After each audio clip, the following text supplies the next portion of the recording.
good evening to everybody. They are attending our meeting today. It is my pleasure to be with you all here again after Eid. After I think maybe 4 weeks, we just stopped during Ramadan and Eid our meetings.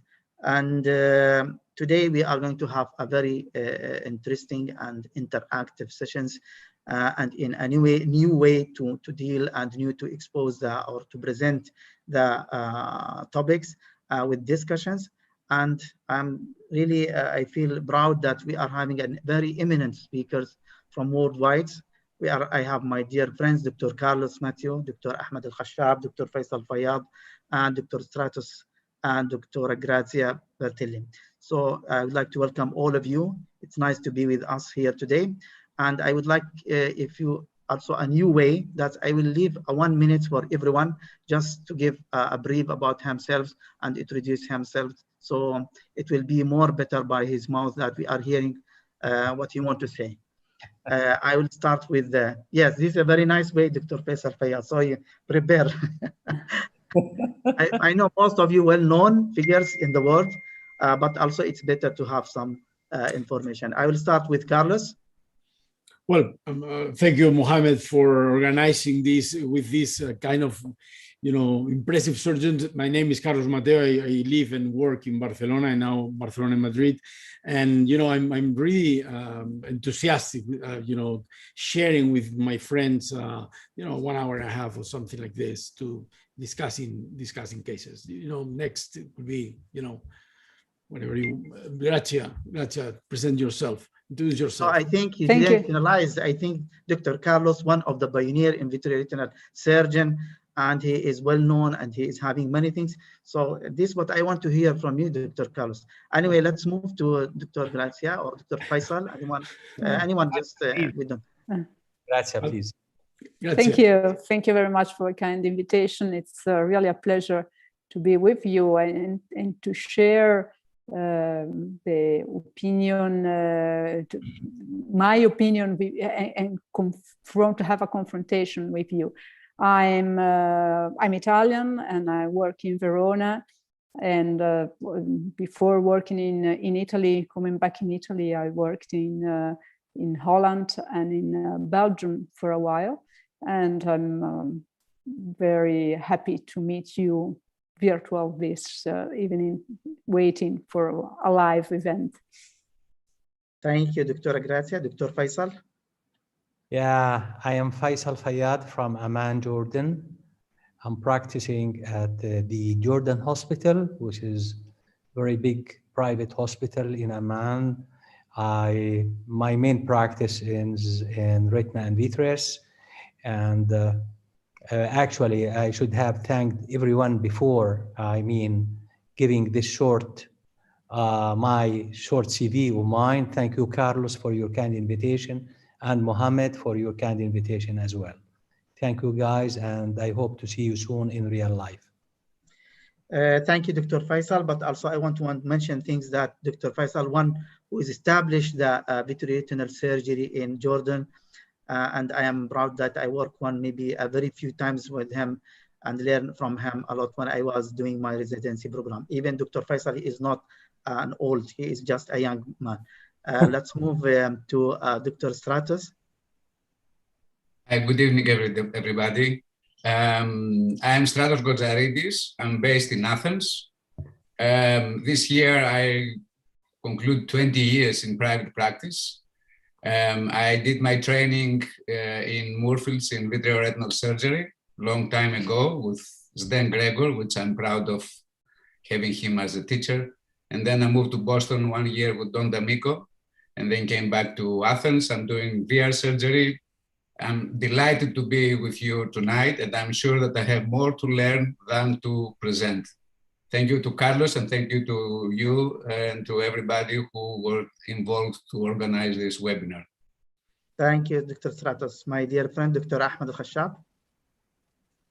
Thanks a lot, Mohammed, for the kind invitation, and thank you, Dr. Carlos, for having me with this eminent speakers and real mentors for vitreoretinal surgery from all over the world.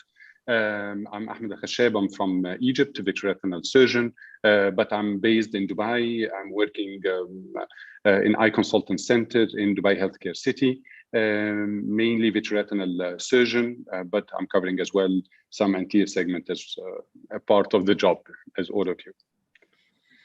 Thank you very much, Ahmed. Thank you for all of you. Now it's the time for Carlos. Please, if you want to share the presentation, and we can start. The mic with you, Dr. Carlos. Okay, let's go. Thank you guys for coming, and it's my real pleasure to have you here. We are going to discuss some cases that we find in your daily practice. You know, there are many different cases. The doctors that our friends that are here has sent some videos, but you know, it's meant to discuss every single technique we are going to show. We are going to start with a very intriguing disease, you know, the optic disc pit. And my first question will be, there are two questions here. The first question is, do you apply different treatment or different strategy depending on the aspect of the retina? For example, in the first case, you see a foveal detachment. In the second case, you see a, you know, schisis. In the third case, you see a retinal detachment. And the second question is, there are plenty of options to treat a primary case, not to reoperate a case, but, you know, to a primary case. You have posterior hyaloid, dysplastic retina inside the pit, you have the laser, you have the inner fenestration, platelets, buckling, you know, inserting scleral inside the pit or inverted ILM. Then, you know, the first case is going to be presented by Faisal Fayyad. He has shown, sent this patient. Faisal, this is a case of you want to introduce the case, and you tell me when I press the, you know, the start. Yeah, let's start, please. This is 19 years old boy. He came to see me with optic disc pit.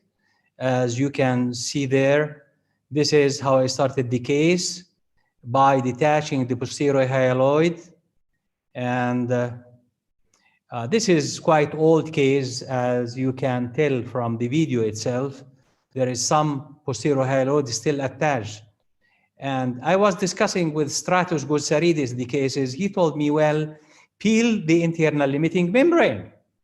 I said, okay, I have to peel the internal limiting membrane because there was also the posterior hyaloid attached to the macula and there was no CME.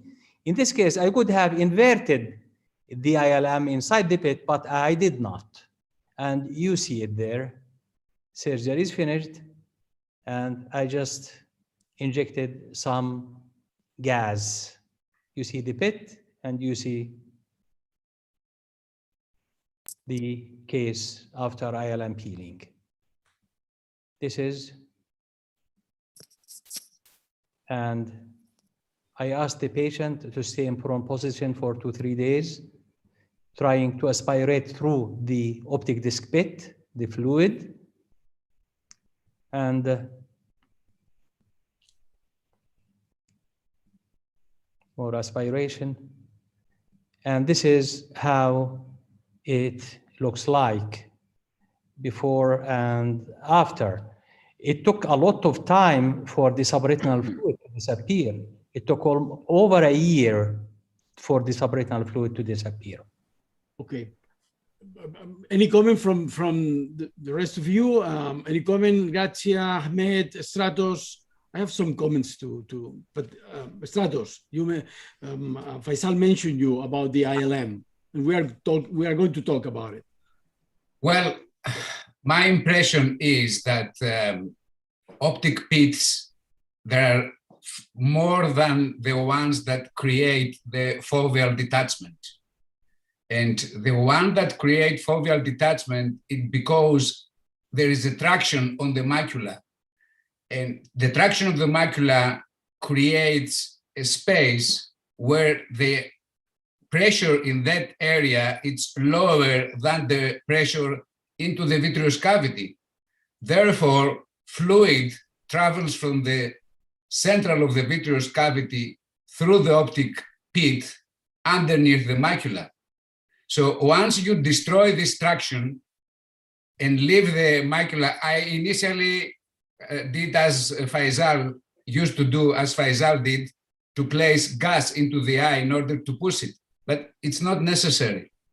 Just release the traction from the posterior vitreous and the ILM, and then the macula will gradually go back and will absorb that fluid, and takes long time because the fluid becomes viscous. That's why it takes long time, like the diabetic tractional detachment where the subretinal fluid is viscous and needs time.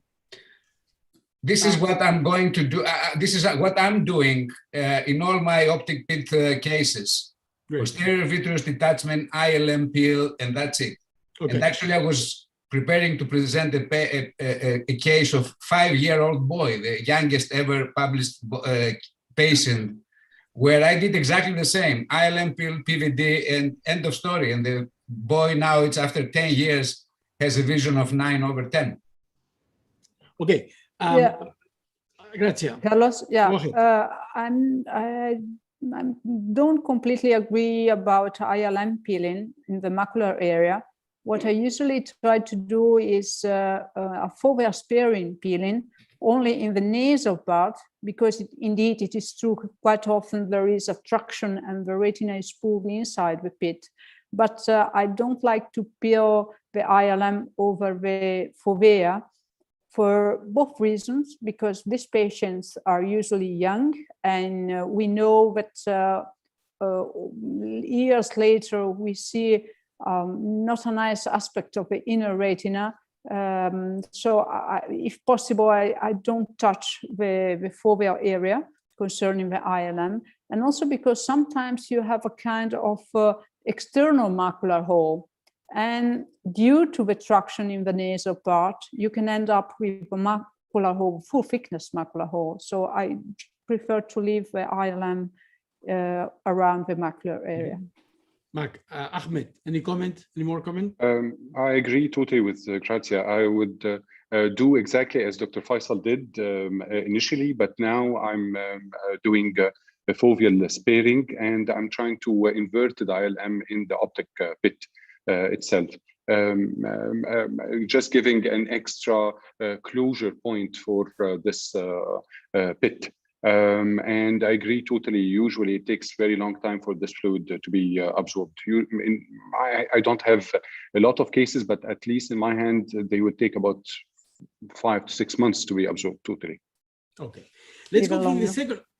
Excuse me. Let's go for the second case. It's Faisal Fayyad. He's going to show something very special that I love it. You know, this is a tissue inside the optic disc pit. Faisal, this is your case. This is a very interesting case.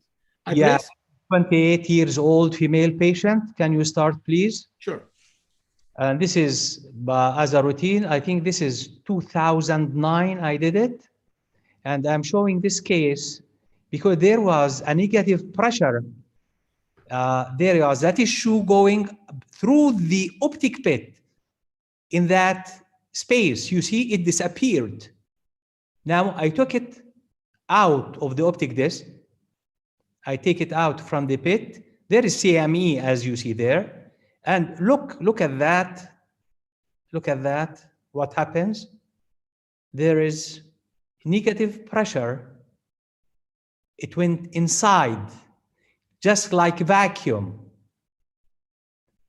And now I decided to remove this tissue from the optic disc pit.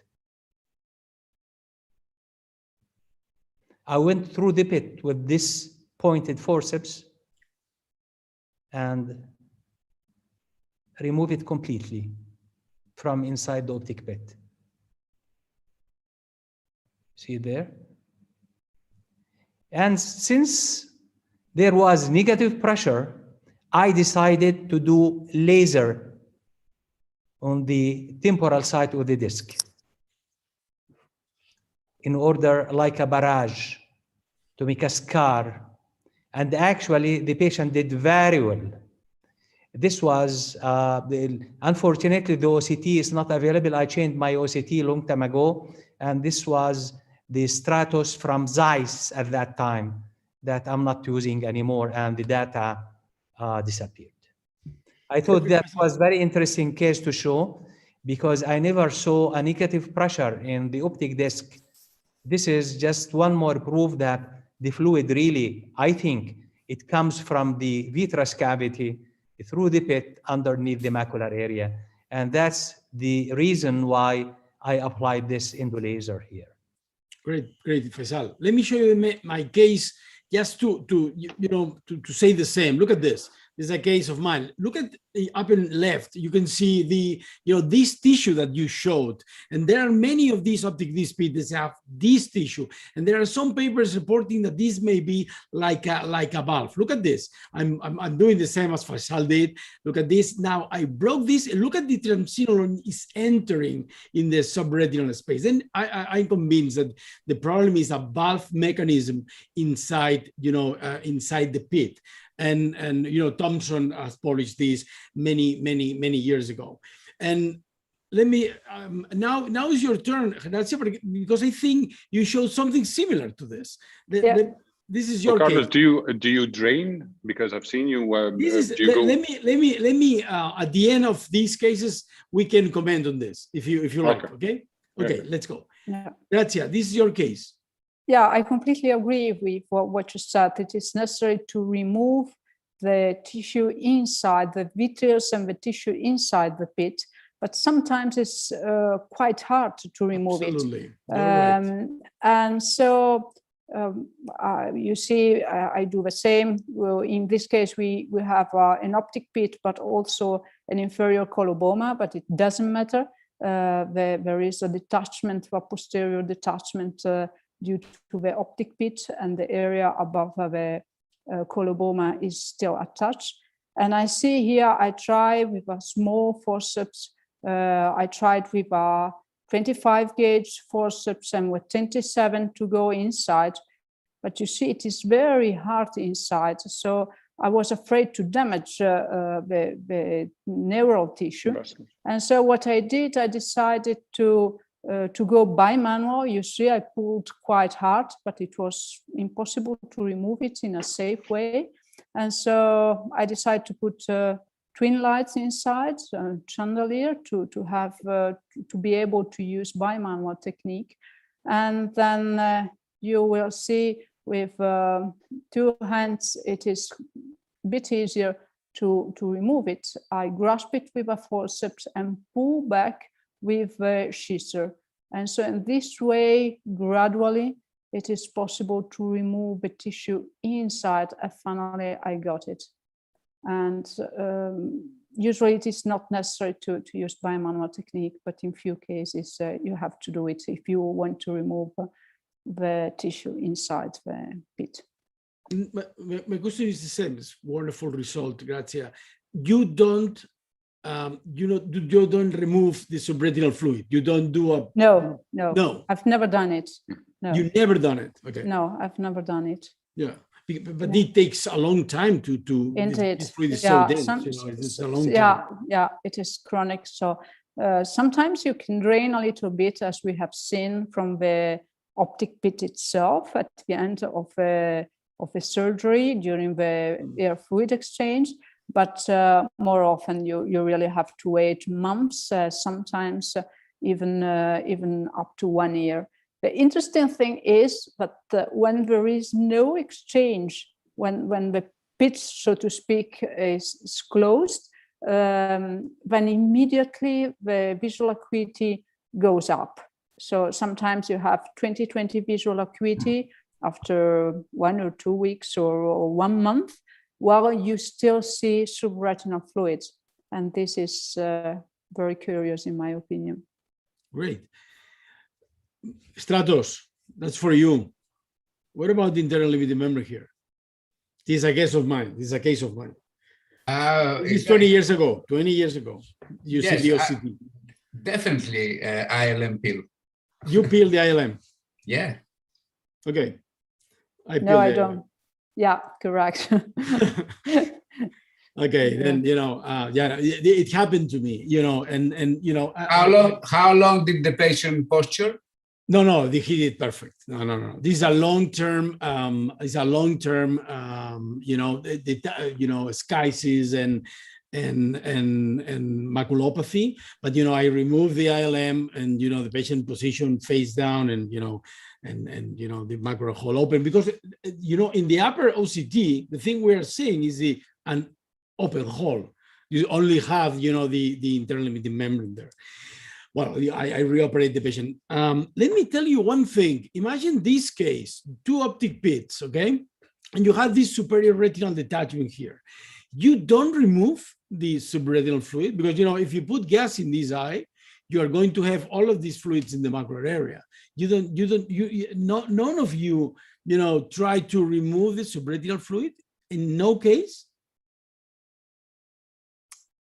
I'm quite afraid that when you make a hole somewhere, you can get a rheumatogenic detachment after that. And because so I always remove this fluid.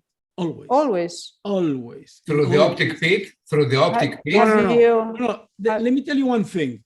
Grazia mentioned, and I tried to see it if we were able to drain from the pit. And in the first case of Faisal, it seemed that, was accumulating fluid when he was aspirating the pit. But, we all know that, some fluid comes down from the peripheral vitreous.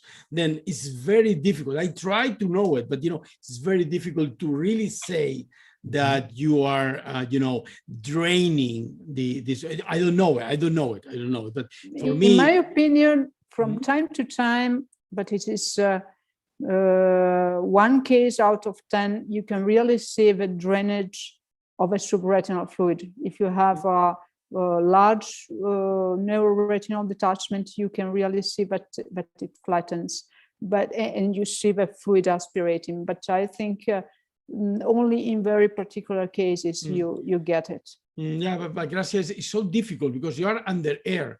Air is pushing up, then you are down. You don't see very well. You see fluid going down. It's very difficult to know if the detachment is shallowing. It's so difficult. I tried to know it, but I couldn't say it. Excuse me, Carlos, this detachment is rheumatogenious? No. Only optic pit. All right. So what is the problem if the fluid moves to submacular area? Stays for 6 months, 8 months. We know that optic pits delay to absorb the fluid without affecting the final visual acuity. Well, some pits I've seen that may make, RPE disturbance in the central macula if you stay so much, and then at the end visual acuity is not that good. But no one of you mentioned about laser. I do laser in all my cases. I'm sorry. I mentioned, Carlos. You laser, Faisal. You laser. I saw it. You laser. Carlos, we have a question about this one, if you allow. There is one comment also from Dr. Nazim Al-Hussein. He's a also vitreoretinal surgeon here in Dubai. He asking, did you consider to laser the temporal margin after the serous detachment has settled? If not, what is you thought? Vitreous is the only culprit. Is there any chance of recurrence in long term if inverted flap not done? So we need a comment about this one from all panelists, if there is. Okay, Ahmed, Faisal. I did in my second case that I showed. There was negative pressure. That what I saw, I explained. And I thought that the fluid was coming from the vitreous underneath the macula. That's why I did, temporal to the disc laser, endolaser at the end of the case. And there was a solid scar. But as every one of us, the real mechanism of, optic disc pit, it is debatable. Everyone has his own experience. I can explain to you what I do, but everyone is right because I saw Gracia's cases, Carlos' cases, Stratus' cases. They all work out. Yeah. I think, in my opinion, humble opinion, maybe PVD is the key of success in most of optic pit cases. Great. Yeah, I agree. There is also a publication by Fernando Bottoni and another publication on the importance of vitreous detachment. To be honest, but I haven't done a study about this. To be honest, in the past, I always did laser all around the optic disc, not all around temporal part of the optic disc, not pit. But and I stopped doing that because I did the ILM peeling and did the inverted ILM flap inside the pit and so on. But from time to time, I have a recurrence. So I think I will try to do again laser. I had the impression that it was better with laser. Temporal side or 360 degrees? No, temporal side. Temporal side. 180 degrees. Yeah, 100, maybe even less than 180. It depends on the area where we're involved with the. I go 180, Grazia. 180. Yeah, Okay. 180. Yeah, for this. You know what I did when I did laser, I used to put PFO inside because I was afraid. But if there is some fluids left in that area and you do laser, and you run the risk that you do too hard laser and damage the nerve fiber layer. Do you have experiences with it? Do you do without draining under air, or what do you do? Yeah, I do it under air personally. I do under air. I am afraid that the PFO will finish underneath the macula. You know, I think perfluorocarbon liquid has the advantage that, you know, makes the refrigeration of the retina less important. Than, you know, in many of these cases, you do laser and the retina is attached. Look at the first case up and left. I did laser, of course, and you say, oh my God, but you know, you don't have retinal detachment around the optic disc. But you know, you are creating a barrier with the laser. If you see up and right, you will see this white area. And this is the laser. This is the barrier that these patients they did. I remove. Let's move up a little bit more because we have so many cases. But we have one question also, Carlos. If before we move to another things, there is one question from Ragbad Da Faisal. His question, I think my question is, what possible cause of this condition, and to how much patient can restore central vision? So just to cover this one. The question for me? No, the name of the one who is asking also is Ragbad Faisal also. I see. Anyone can but answer. Also Faisal, you can comment. Yes, Dr. Faisal, yes. Okay, anyone, it's for all panelists, yeah. It's a congenital thing. I mean, patients are born with it. I mean, there is not a specific reason. I mean, this is it. And it depends about vision. I mean, it can from 20/20 to very poor vision. It depends if there is a previous CME or not. If there is no CME, there would be a very good vision recovery. If there is a CME, I mean, there will be a recovery, but not as good. If I answered the question, I don't know. Yeah, thank you, Dr. Faisal. I think, it's very nice. So, but before we move, Dr. Carlos, can we just conclude what we can learn? I mean, now we are having this kind of disease, and we are, it is rare, but it's still there. So if we can agree about certain points, that can everybody do in these cases? I think the most important point is you have to remove the posterior hyaloid. I think we agree on that first. Okay.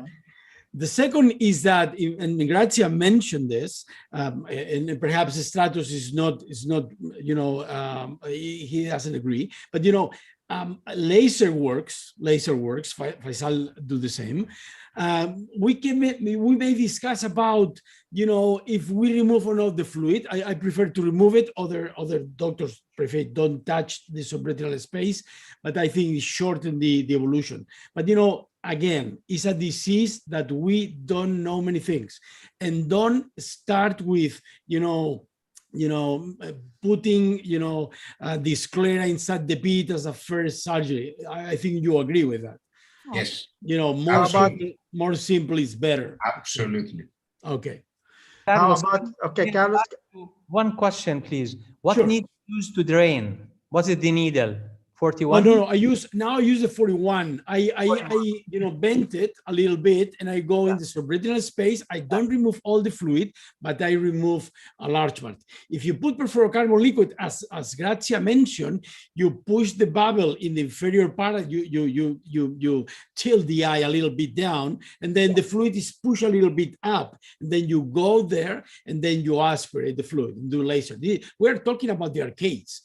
It's a small. If there is subretinal fluid, no schisis. With the schisis, it's totally different. Yeah. Because of that, I show different kind of, schisis, foveal detachment, retinal detachment. Because of this, I put different cases.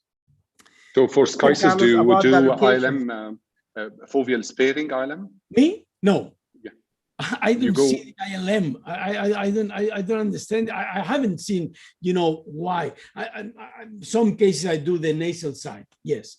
But this is very long to explain this because it's very long. But, let me ask you this case. This is very similar, but more complex. This is an amblyopic eye, very bad vision it's a 9-year-old girl, with this coloboma. And if you look at carefully, Macular Hole. My question to you is, what do you do in this case? Can you show Carlos? We cannot see the. Can you share the screen again? Oh, excuse me. It's not share. Oh, excuse me. Oh, excuse me. Oh, I change it. Screen share. And here.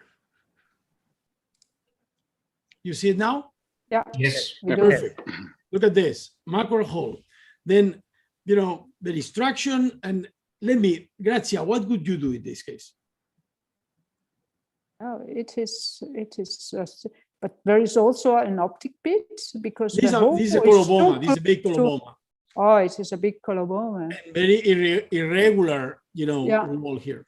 In shape and probably long-lasting retinal detachment, maybe subretinal strength underneath. No. This is the vitreous. I will show you now. Oh, only the vitreous. Okay. No, I would do a vitrectomy and inverted ILM flap over maybe the upper sides over the hole. Remove all the vitreous. Okay. I can't see you. So sorry because Faisal. Yes, of course. I would do vitrectomy as well. But if it's a little boy or little girl, there is no PVD, and you have to create PVD in such case.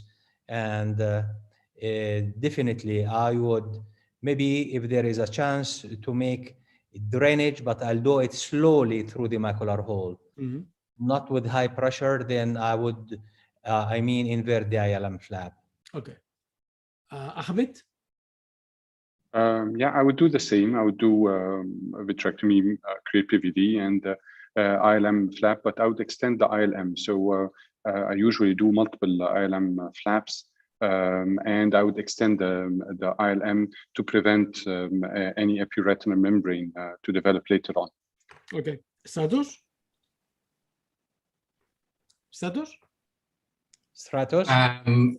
It's a detachment, but not ergomatogenous. It's because of the coloboma, sure. correct? There's a macular hole there. There's a macular hole here. And macular hole. Yeah.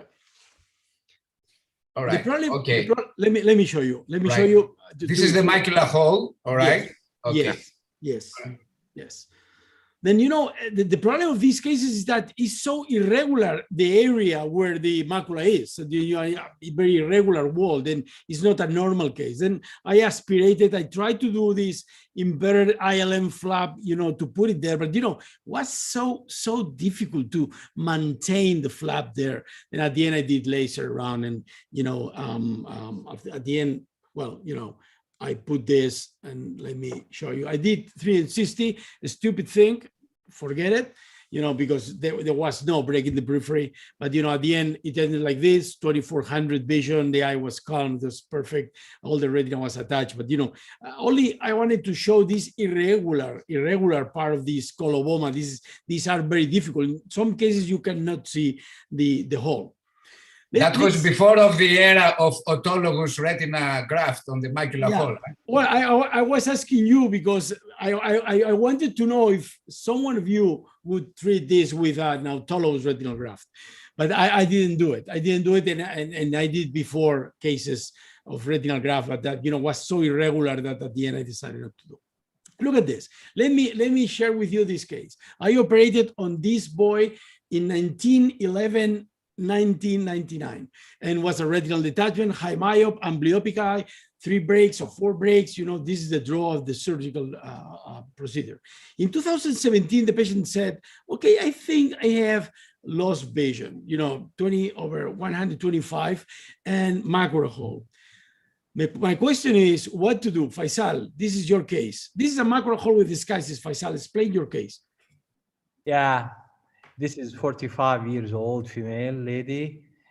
She was referred to me, I think, from Baghdad with macular hole. This case, I did it in 2013, I think. Yes, 2013. I looked to the date, and there was a schisis with epimacular membrane. Just run the video, please. Yes. You can see after creating PVD, removing the remnants of the posterior hyaloid, and you can see the kinnocord still in the macular hole. I leave it, so once I stain, there is no dye that goes inside, but then I remove the kinnocord from the macula. In this case, I was not really at that time doing inverted flap. Just what I did a large internal limiting membrane peeling. And Faisal, this was endorsed in green, this? No. This is blue because the colors of the screen perhaps changes the color. Maybe. No. Yeah. Was blue. I don't use indocyanine green. I don't use it. Okay. I never used it. And I enlarge it temporally. Very clear, very large flap. And I was impressed, Faisal. You know why? Because it's so difficult to obtain such a big, only flaps so large with the forceps in a high myop. Normally it breaks many times, and I don't know, Grazia, is your opinion, but I was impressed. I was lucky. No, it's not. This is not a lucky thing. Any comment? Professionals.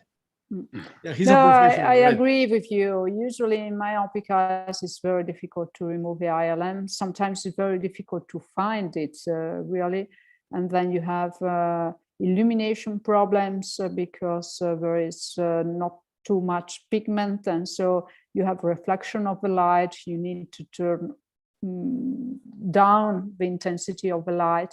And indeed, it's really not easy. So Faisal was very lucky or very good, or a combination of both factors. And this is 10 days after the surgery, really. 10 days after the surgery, there was closure of the macular hole, and I was very happy. Because let me tell to the audience, Faisal, this is a macular hole with schisis. Don't forget that. These holes, tend to be more difficult to be closed. I think we can agree on that, right? Absolutely.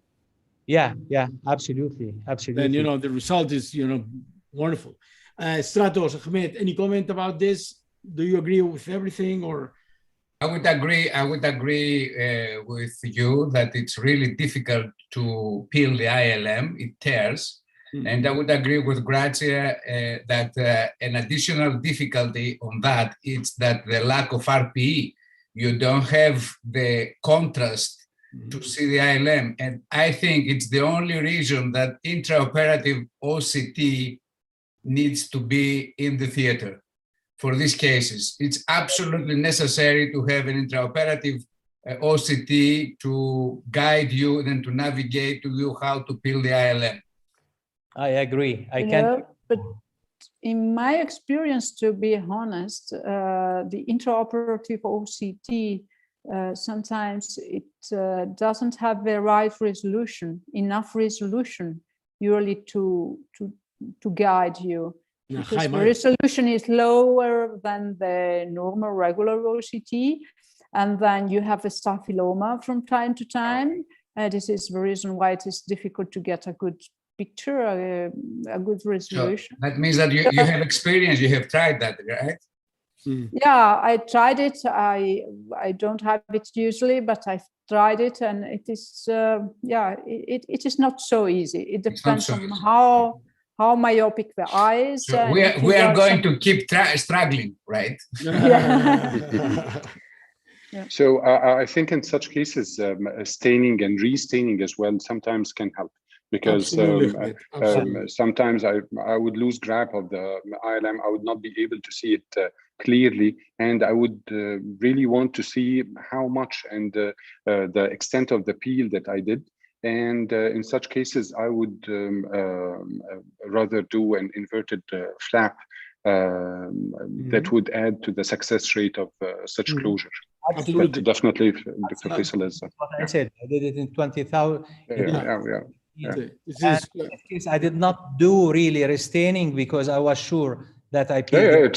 It's brilliant. You can see well, very well. So no need for restaining in such case. One question. Let me one question to all of you. I'm asking you, Carlos, one question regarding macular hole in high myopic. You are a master in macular buckling, just for the audience. When do you recommend to do macular buckling and not just ILM peeling? Grazia is gonna be a happy woman now. Yes. I stop it to do macular buckling. Then, oh really? Oh, glad to hear it. I stop it. No. I'm very glad to have been doing this, because the things we know now, the case of Faisal, we didn't know it 10 years ago.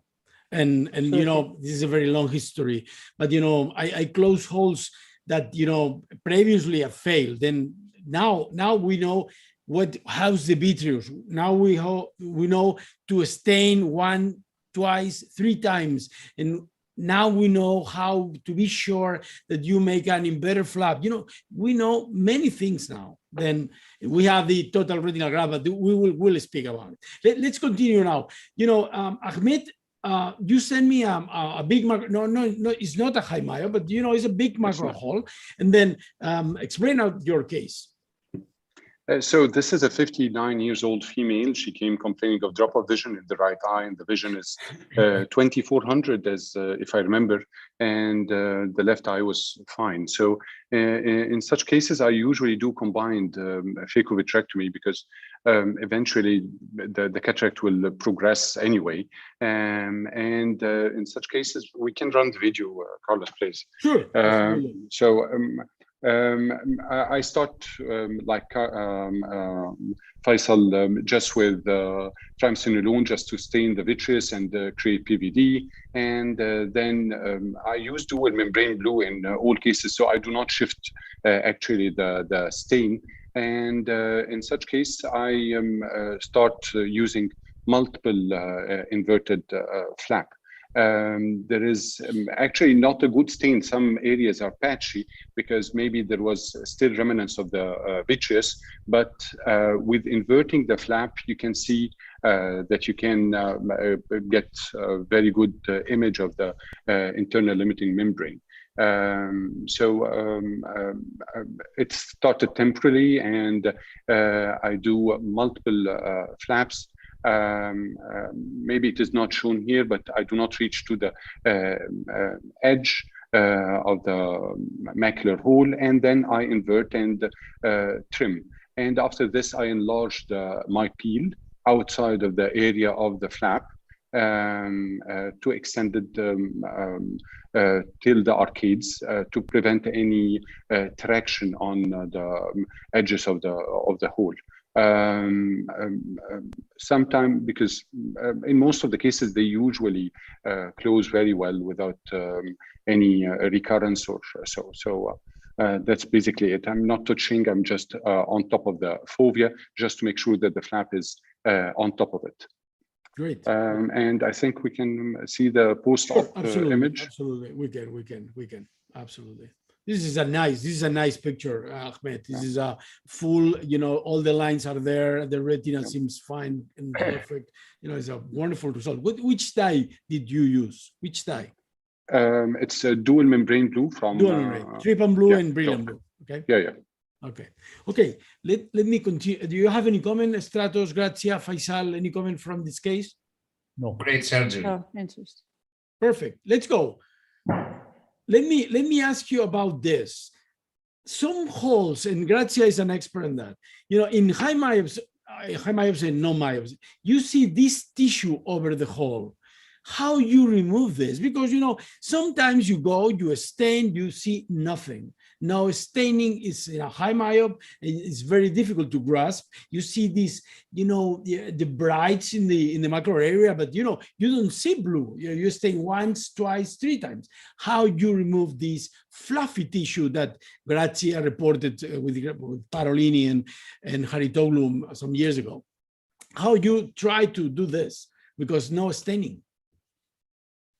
Nobody? No, what I usually do, I try to start the peeling not too close to the macular hole itself.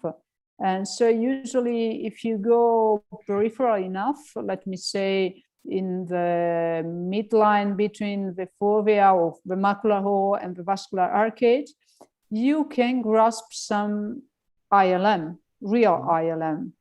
And then if you proceed with the peeling, at some time you get some fluffy tissue and you find the plane to lift it up.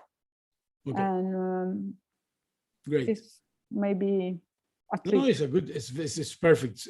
Because sometimes, as you mentioned, if the stains outside of the macular area. Any more comment? Let me show you how to do it, because this is one of the main causes of failure in high myopes. Look at I use this. I don't have any interest. Look at the fluffy tissue that Grazia was explaining. Look at this. No staining. This is fluffy tissue. Now you re-stain and you see perfect. The internal limitation. The stains wonderful, but you have to remove this fluffy tissue to have a good staining. But my case, the patient denied to be operated. And, 2 years later, the macular hole was this, 1,353 microns. Grazia, how to solve this, your case? But the vision remains the same, huh? The vision remains the same, see, absolutely, remains the same. But now this is the case of Grazia with a big macular hole in a high myop. Grazia. Yours. Yeah, this was a recurrent macular hole. The ILM was already peeled, a young lady, and she wanted to have something done. She wanted the macular hole to be closed. So I thought, as the first surgery was done by a colleague and then referred to me, then I thought, let's check, maybe there is some ILM, because I had the impression that there was something somewhere to create a kind of flap or a transplanted ILM flap, but in fact there was nothing. So you see here, I tried to grasp here and there, because as we mentioned, sometimes it's not easy to see it. You don't see the staining. And then I even tried to stain under perfluorocarbon liquid. So you see there is an interface between PFO and the retina. And so with not sharp needle, I go and put some drops underneath, and you see how the blue remains there, very localized and concentrated, but nothing. There was really no ILM. And then I decided to do. Let me comment one important thing. Thing. Now, you are, having the graft with the retina attached. Then it's so difficult this, and then I wanted to point this because it's so difficult, because with the the arm, the long arm, you can touch the cornea, but this is you're so talented, amazing. No, I'm not talented. Sure. I will tell you a trick everybody can do. So you delimit it with laser, And then you just pick up a forceps and you grasp the retina, and you really you grasp the retina like you do for the ILM, but not too soft, a little bit harder. So you really lift up a little bit the retina, and you create a localized detachment, and then you can go underneath with a scissor and no problem at all, and you don't touch the choroid. Don't try to go underneath with a scissor without detaching a bit the retina. You see here, I'm trying to position, you see the flap of retina, and I do it under perfluorocarbon liquid to prevent that it shifts from sides. In fact, I'm not sure if it is really important to have the retina in the right side, or if it changes anything if you put it upside down with photoreceptor in the inner part. But anyway, from the show and the OCT is much better if you have a photoreceptor at the right side. And you see in this case, the hole is perfectly closed. Personally, I'm convinced that this flap of retina is not working.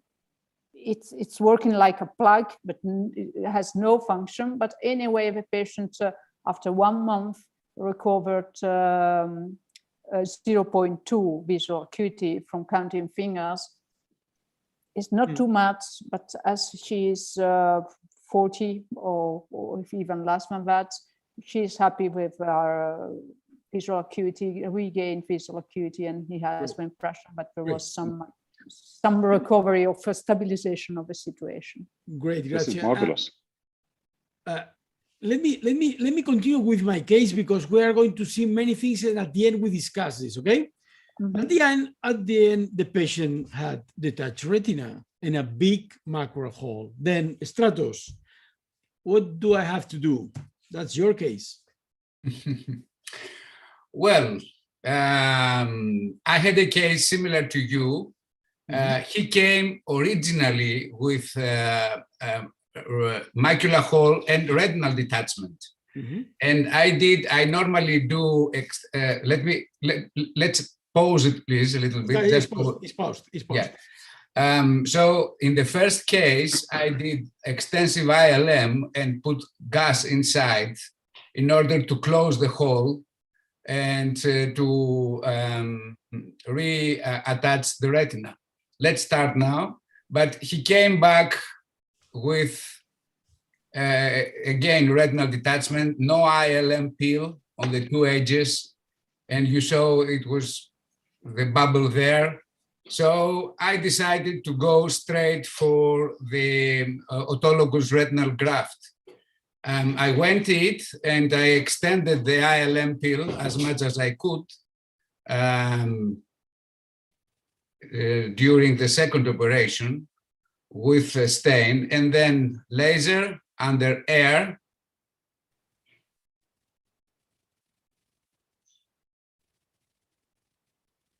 A little bit of air, and then I left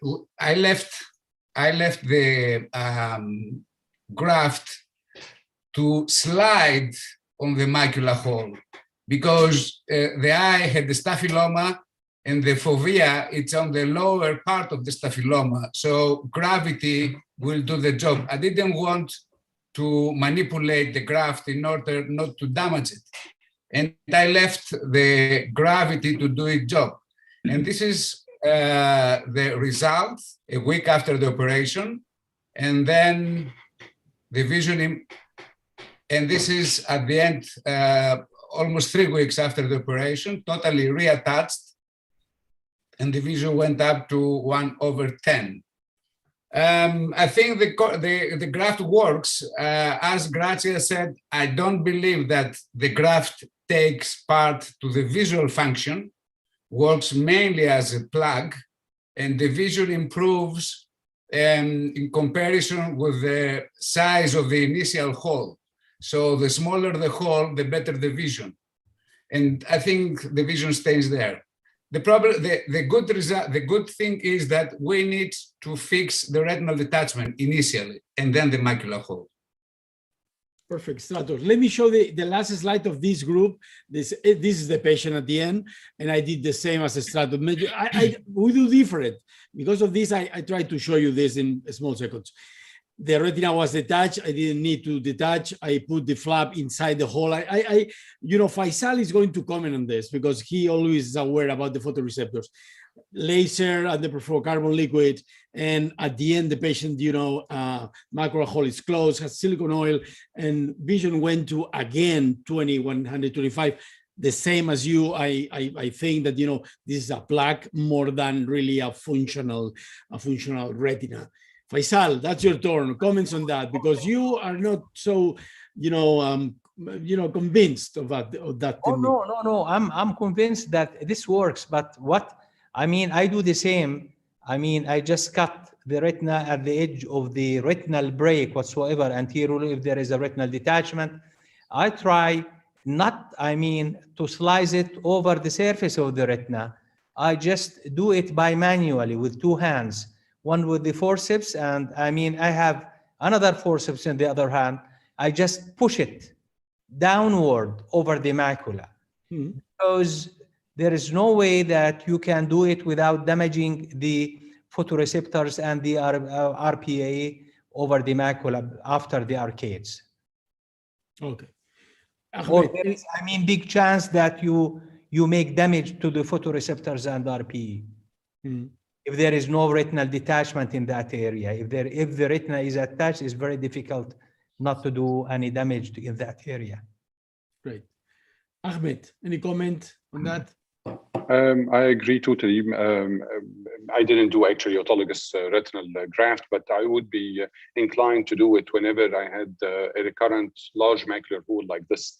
But in smaller recurrent macular holes, I would, with good ILM peel before, I would try to do a free flap or ILM, and this works equally fine, but usually in smaller macular holes. But in such big and myopic macular hole, I would be inclined more to do autologous graft as well.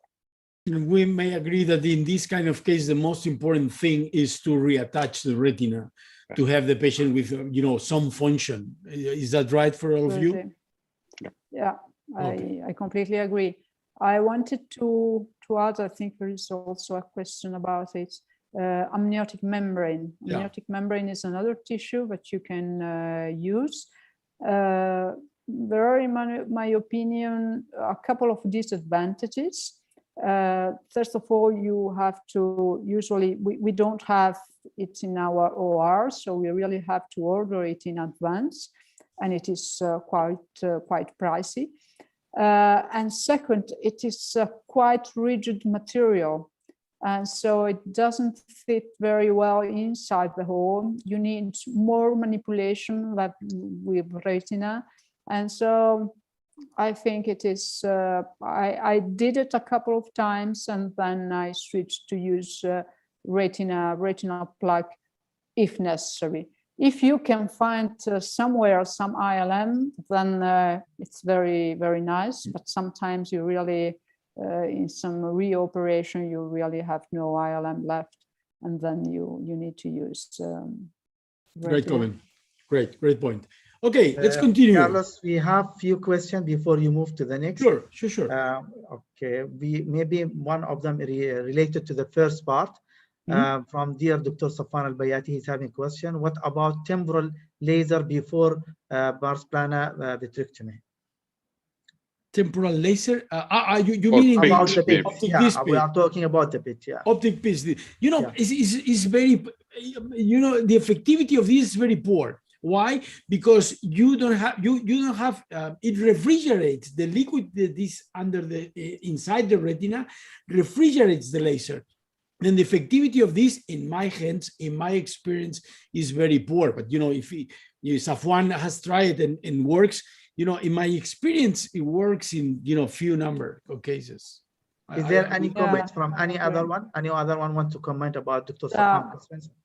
I completely agree with Carlos. I've done a couple of times, and I think it worked in one time.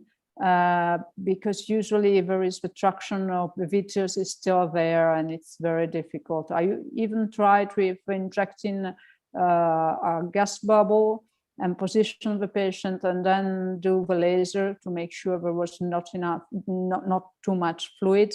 But usually the gas bubble is not enough to detach the vitreous, so the traction is still there, and it is not a permanent result. Yeah. Any other opinion? Is there any other opinion? Not same opinion, something different? I mean, you have to use very heavy laser in order to have a good take. I mean, I was using it in the, I think 89, something like that, in Ottawa, in Canada, and it almost never worked. Almost never worked. Stratus or Dr. Ahmed, any other comments about Dr. Safwan? No, I agree with Carlos. I don't think I used to do it a long time back, just a temporal laser red, but it needs to be heavy, and it is not working in all the cases. It's very seldom that it really formed the scar that would close this optic pit and decrease the fluid. So I think now the treatment is vitrectomy and ILM. Before we move to another questions from Dr. Nadeem and other colleagues, on behalf of you and all ophthalmologists, I want to actually to pass the message to Dr. Safwan and condolence him about his loss of his father yesterday. So just this is on behalf of all ophthalmologists. We are sorry for your loss, Dr. Safwan. Okay. Next question is Dr. Nadeem. He said, what I have learned, and when I used to use diluted ICG dye before 2008 with PFO over the macular hole, peeling of ILM was easier and staining better. Any opinion on this?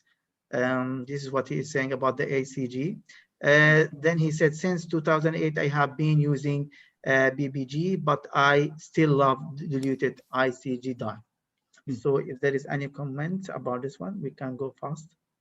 It is written that, you know, the ICG makes the internal limiting membrane more rigid, and then you see better the ILM, and it's more rigid, and then it's easier to obtain the large flaps that Faisal showed, the impressive flaps. You know, I don't have these flaps in high myopes, but you know, I think the ICG has this effect. I don't use it personally. I don't know you, but you know, I don't use it because of the toxicity and all of this stuff. You know. I think there is one question, but I think Dr. Grazia or Dr. Grazia already answered from Barbara Dallas. If is any of you using amniotic membrane as a graft to insert in the subretinal space? I think if you want to comment again about this one, already you are. Dr. Grazia. Okay. We are having, there is a question also from Dr. Nazim. Retinal pigment epithelium atrophy following indocyanine green dye, assisted surgery for a serous macular detachment. He said here, what do you think about this one? There is like a study is mentioning here, Nazim al-Hussein, Shubadra Jalali, Al-Kabrani, and another names actually published, and also Carlos about this. The worst RP, no, it was not the worst, but one of the worst RP, you know, disturbance I saw in my life was ICG under the retina, so many years ago, because I abandoned in 2000 ICG, but I don't use it because of this. Okay, I have no experience at all with ICG. Me too. Neither do I. Okay, one question is here, what about macular hole with retinal, I think pigmentosa, retinitis pigmentosa?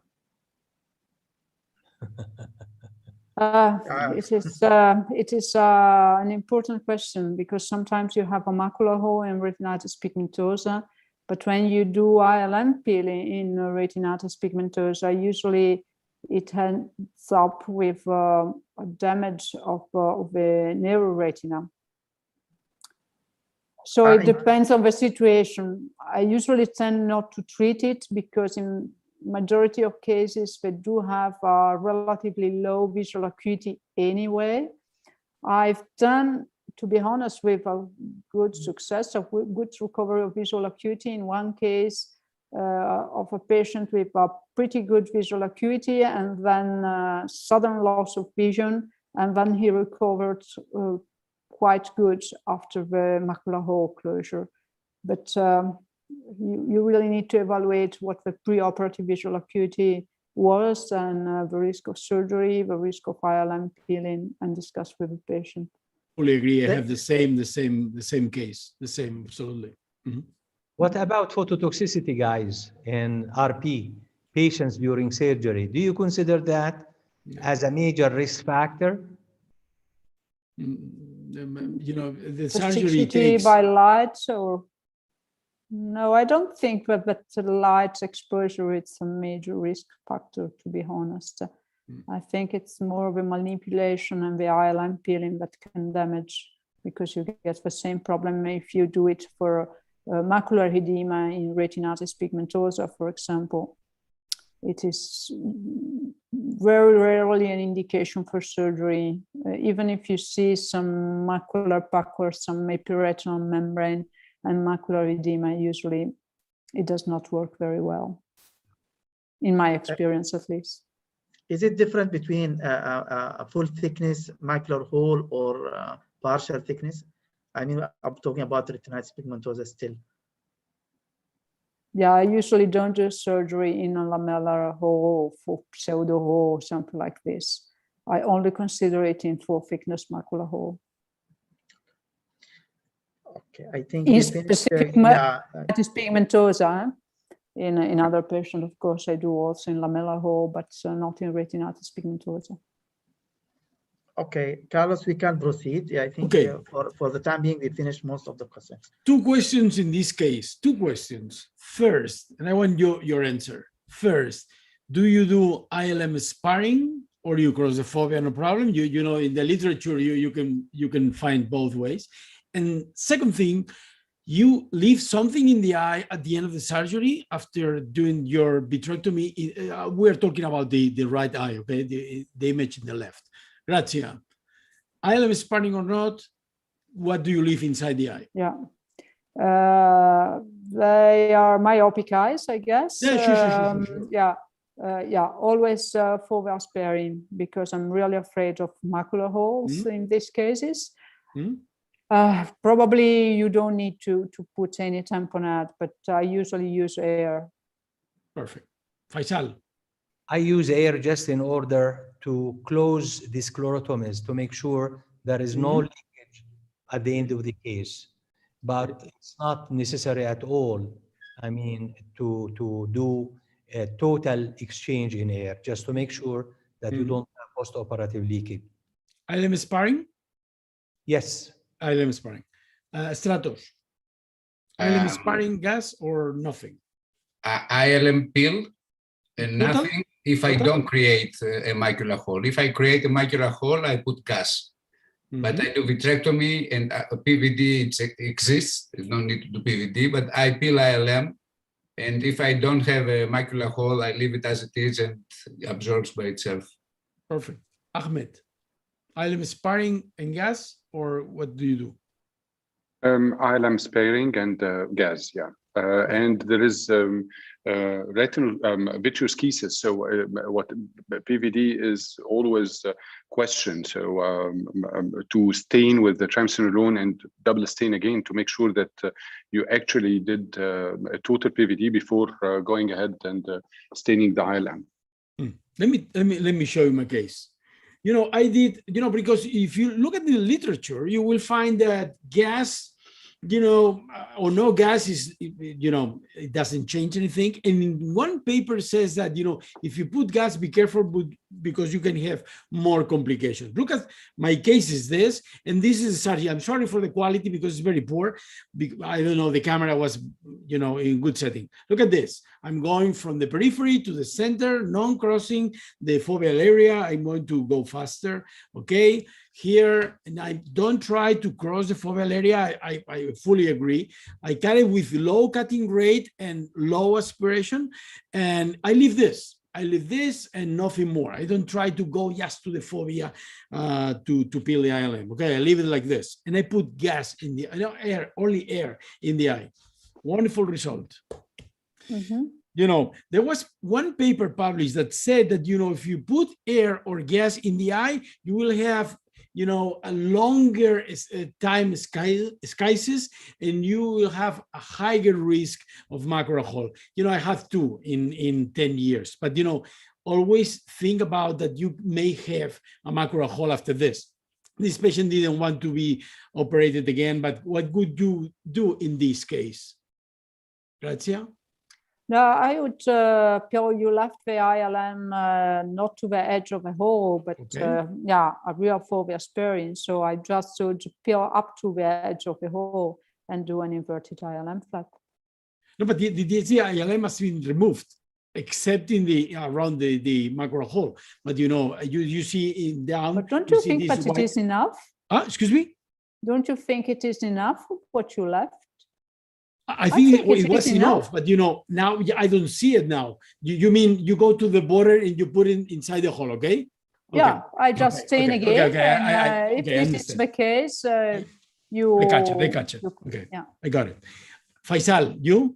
I would stain again, and I see where the ILM is, and I just, I mean, put it over the hole, or I put it inside the hole and go in gas again.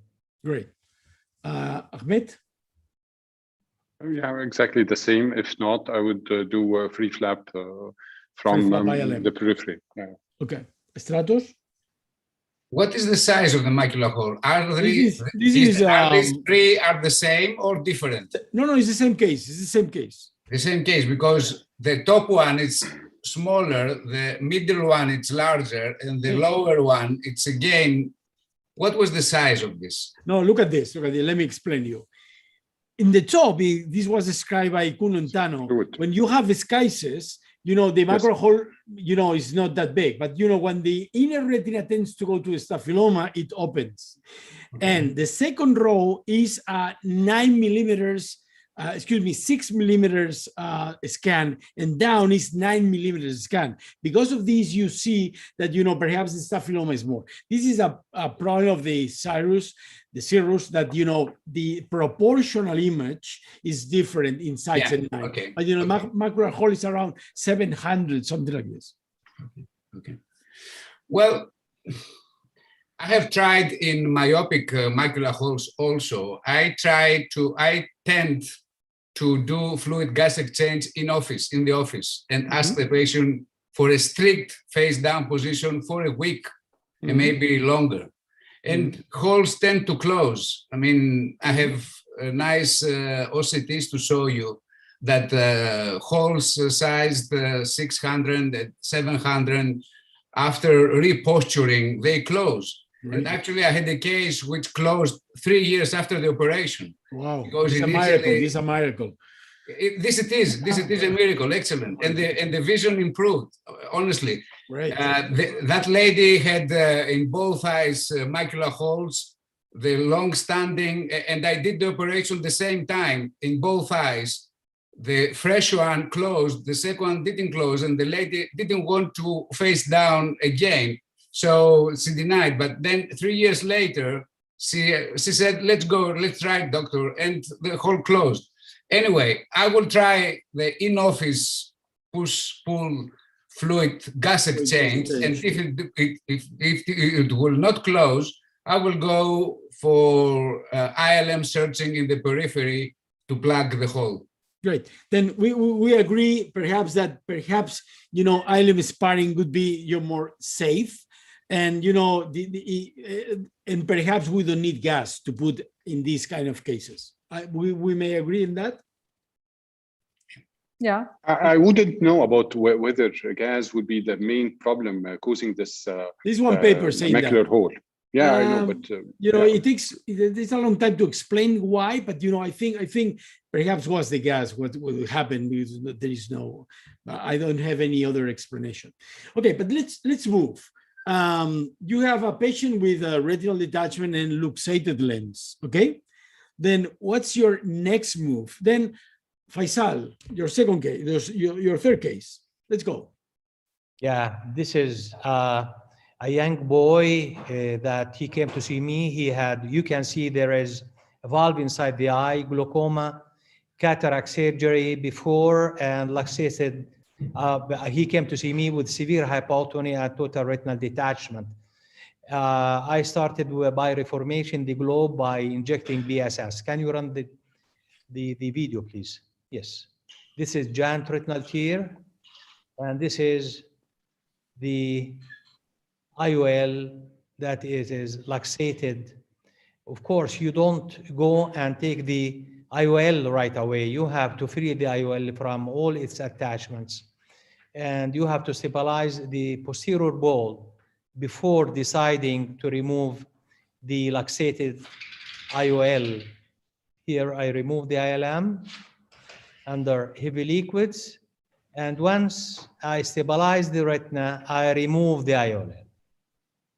I remove the IOL. And here I continue my surgery. You can see here at the edge of the tear, a lot of PVR membranes. I try really to spare as much retina tissue as I can, and this is how I do it at the edge of the tear, just by manual, just like sailors. What they do with the rope, just take it from one hand to hand, peeling the PVR membrane from the edge. So the edge is free without cutting the retina. And then I decided to complete the retinotomy peri-anterior, of course, for 360 degrees. And this is how the patient did very well afterward, after removing the silicone oil. Great case, Faisal, great case. Absolutely great case. Grazia, in a case like this, or with PVR and so, so difficult case, would you do the same? Would you do other thing or whatever? No, I think I would do a similar thing. Maybe I would have tried to free the IOL from the vitreous and to put it in front of the iris in the beginning, because I got the impression looking at the video that it was not easy to manipulate the retina, to work on the retina, leaving the IOL in that position, hanging down, and probably you could free it from the vitreous and put it in the anterior segment and then remove it later on when the vitrectomy was done. Yeah, I did not show it in the case, but after removing the IOL, there was meiosis, and I had to put iris. Absolutely, absolutely. Usually, once you remove the IOL, there is meiosis. Yeah. Great. Let's go in a case not that difficult, but Stratus sent me a case like this, and I made a slide for Stratus because perhaps some of you they don't know the lens where from the audience. I don't know. Then Stratus, this is the lens you are going to use. Explain us what's this. This is a brilliant idea of Carlos Scarlevale. He designed this lens, which is perfectly made for a scleral fixation intraocular lens. He has these two plugs from each side, which goes in the middle in intrascleral, and he has these two flaps from each side that prevents tilting of the lens, and also has this big optic that sits behind the pupil and looks like an ordinary posterior chamber intraocular lens. It's a brilliant idea. Once I saw it 3 years ago, I immediately adopted the technique and I started to use it. And I found it brilliant because it has eliminated my complications for the scleral fixated IOL, the previous scleral fixated IOL techniques, which was slippage of the haptic or tilting of the haptic. So what makes this lens ideal, I can show you in the video if you like Carlos to start it. It's quite minimal. You create from each side an incision in two pockets. And once you create that at 3 and 9 position o'clock, And once you create that, you put in the other 2 trocars and you go for the vitrectomy. This gentleman had an ERM, so I peeled the ERM. And then I went in and fished the lens, brought it into the anterior chamber, cut it in the middle, halfway, and then with the Pacman techniques, I took it out.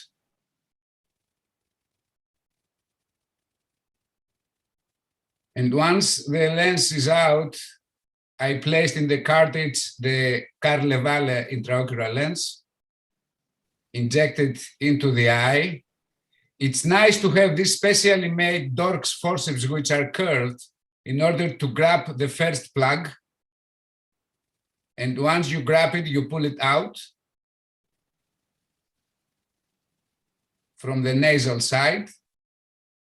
And then you feed the other forceps from the other side and you pull it out.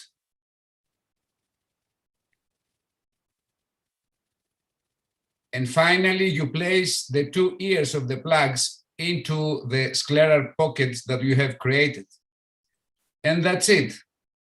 And what also is the most important thing is that you don't scared to make a scleral indentation at the end of the operation, which I was very afraid to do it before, preventing the slippage of the haptic of the intraocular lens. Now I'm sure that these 2 plugs are so steady and stable. So in every case, I do a scleral indentation at the end. And also I have eliminated the complication of postoperative retinal detachment. Great case, Stratos. Great case, great technique, wonderful mate. Perfect. Ahmed, Grazia, that's for you. That's a case. Grazia, you know this case because you saw it before. But you know, what could you do in this case? You have a myope patient with a macular hole, and then you perform your vitrectomy. It's wonderful. You are fine, and everything is fine. And suddenly, the lens goes down. That's your. What do you do in this case? Grazia. Nice moment. You ask for help. Is there anybody there? Is there anybody there? No, it's not a nice moment. I can believe it. Now I think you really need to remove this kind of lens. I suture. In this case, I suture to the iris. It's fine, but these are lenses not that easy to be. But this is very interesting because if you can manage to avoid the removal of the lens and the capsular bag and whatever, this is great. I really like to see how you No. I'm not showing you this. I will show you another.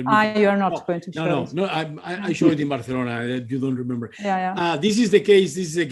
We started. It's on only one eye, and I decided in this case, some myope patient, I decided to anchor this to the iris. This is not a perfect technique, but at the end works. The patient is fine. It's 0.3, 0.4 vision. Was a low vision before.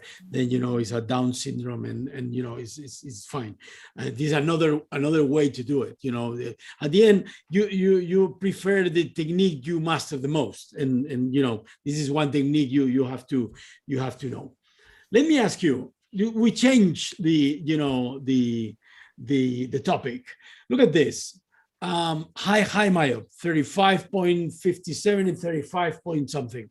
Okay, left eye 20/32, right eye 20/40. Okay, would you operate at this moment in any of these eyes or no? The patient has not noticed anything, and she says, "I'm a high myope. I know that I don't see very well, and nothing." Any one of you would operate this? No. No, then but then is the vision dropping? Is the vision dropping, or is it always the same? Always the same. No, the same. No, I wanted to show you this because in lamellar macular, we can say lamellar macular hole to this, although it's not the typical. But in high myopes may evolve to full thickness macular holes, and we have to know that because left eye at the end they went to macular hole. Then would you operate on this eye? Yeah. Yeah. Yes. Yeah. But let me show you something that I learned, all of these years. We have to look at the optic nerve, because many of these myopes have glaucoma. Mm.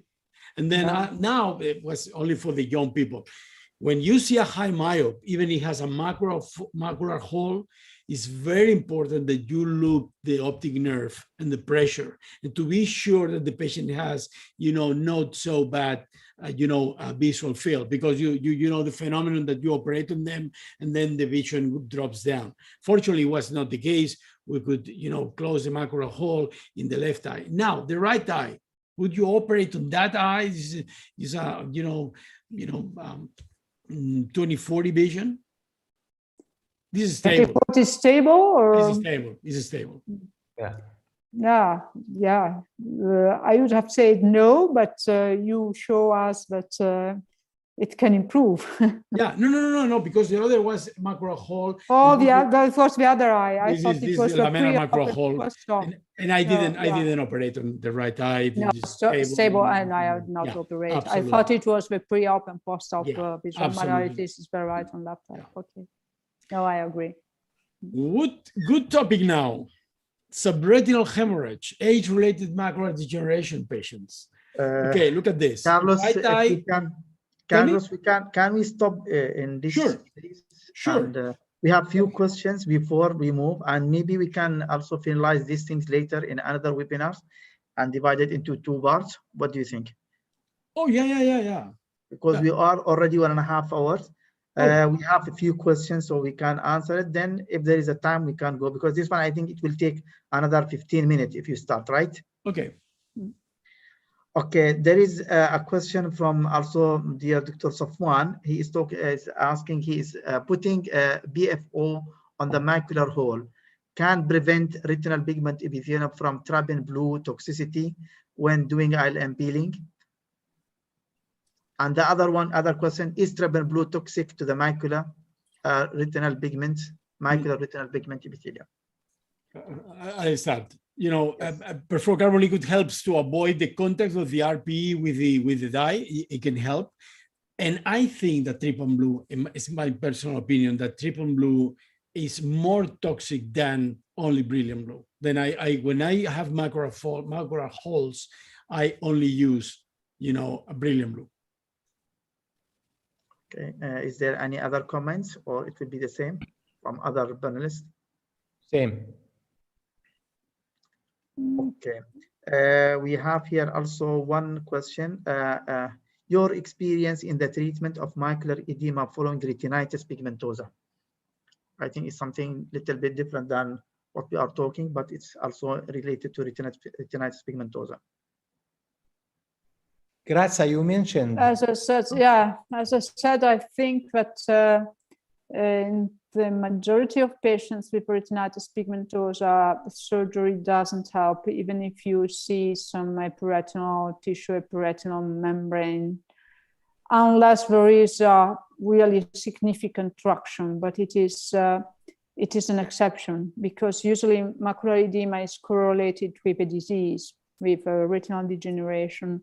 And so I don't think surgery in the vast majority of cases is helpful in these cases. There is a question from Dr. Qasim. He is talking about drop IOL. And this is the only one eye, and previous already have retinal detachment surgery, vision with spectacles 0.9.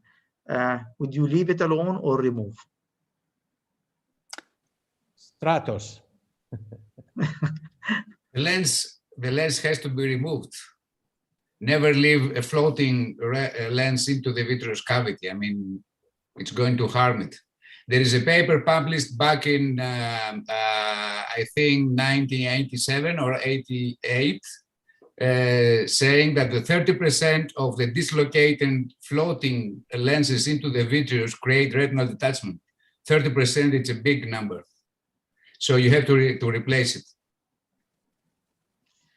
Okay. Is there any other opinion? I could manage the lens. I never leave the lens moving inside the eye if it's a retinal detachment, but you can have other problems. And I think you have to do something, remove it or suture or change. Change is difficult because you cannot calculate. For example, the lens of a Stratus, the Carnevale lens, you need to measure, and a retinal detachment is so difficult. Then it depends on the situation, but I wouldn't leave a lens floating there, never.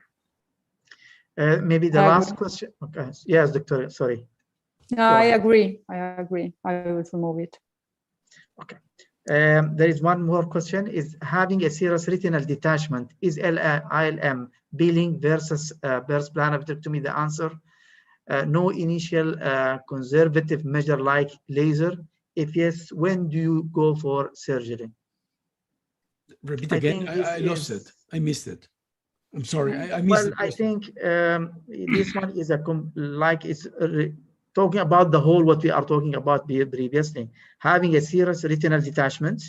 Serous. Okay? Yeah. So is ILM peeling versus burst plan vitrectomy the answer? No. There is no treatment for the serous retinal detachment for vitrectomy. Okay, that is not for vitrectomy. No initial measure like laser. So it is not a problem that would be treated by. It is not a surgical issue to be addressed with vitrectomy. So if we are talking about diabetic macular edema or cystoid macular edema for any reason, so you can treat it medically or injections or laser even if although I am not really fond of that, but there is no surgical treatment for that. Just an announcement for all the panelists and also for our speakers. We are already putting the link. If someone just to get the certificate of attendance, it is found in the chat. Just you have to click and put your email, and you will get immediately for those that are interested to get a certificate. I think we finish. If you want to have another 5 to 10 minutes to cover the last topic, Dr. Carlos, or we can keep it. Let me the second case of Ahmed, who is a diabetic patient. Can you explain about this? Because I have 2 questions. Can you explain about this, Ahmed? Yeah, this is a young diabetic patient. She had the traction rhegmatogenous retinal detachment in the left eye, and in the right eye traction retinal detachment involving the fovea. And in such case, I usually use bimanual technique, and I inject initially anti-VEGF a couple of days to 3 days maximum before surgery, and basically to remove the membrane, either in block or by segmentation, whatever I would be able to do. And usually I start with the vitrectomy peripheral, trying to do the PVD. And in certain cases, I would do from central to peripheral. In this case, there was actually extensive traction on the fovea, and we can see here the ILM peeling. I tried to make a foveal sparing actually ILM peel, because it was so protruded and elevated. But by the end, I peeled it all because I felt there was some element of traction still on the fovea itself. I try as much to extend the ILM peel, and that's basically it. We lost it. We miss you. You did? Your voice. I'm sorry about that. Okay. Can you hear me now? Yeah, yes. I'm so sorry. So I was trying to do sparing of the foveal ILM peel, and just because there was extensive traction on the fovea. The fovea was herniated a little bit. So and that's it basically. And I put gas and complete the PRP till the periphery, and that's it. Perfect. Mohammed, I think I have one case for asking questions, but I think we can end here because it's so late. If you want to, say bye-bye to everybody. For my part, it has been a pleasure to have you here. It has been an honor to have these guys here. So experienced surgeons, Mohammed, has been a pleasure. Your kind invitation, and have a good day. Thank you very much, Carlos. Actually, we are already on the time. It's very good. But also, I think we already just crossed half of what we prepared. So we can have another sessions in the future to continue what we already prepared. It will be a great, and it was very, very nice. And I'd like to thank you, all of you, Dr. Carlos, Ahmed, Dr. Grazia, and Dr. Stratus, Dr. Faisal, for your effort and for having this a very high level scientific meetings. Really appreciate, and I think most of the people they are learn a lot. And me personally, even I'm not a vitreoretinal surgeon, maybe medical retina, but I learn a lot about what you are saying, and very nice. I think we are having many vitreoretinal surgeons they attend this meeting. We reach about 130 and above only here in the Zoom. I didn't anticipate actually to have this number. We have more than that in Facebook and YouTube, and it was very nice. And I'd like to thank you all. I'd like also to pass my message and thanks for all participants. They attend this meeting. Also, I'd like to thank also the sponsoring company, Alimera, for sponsor this meeting. Very thanks to Balqis for her effort. And special also thanks to our management events, Marvision, for being with us and supporting us. And I would like also to tell all the panelists they can get the certificate without sending. Please don't send your email. Just go and click the link and just apply, and you will receive a certificate immediately. Thank you very much, and we hope to see you inshallah in future, and we will arrange another meetings to continue this interesting meeting. Thanks a lot, and goodbye. Is there anyone, just Carlos, and anyone to say something? Guys, thank you very much for coming, and thank you very much. I really enjoy your presence and your discussions. Perfect. Thank you very much. Thank you so much.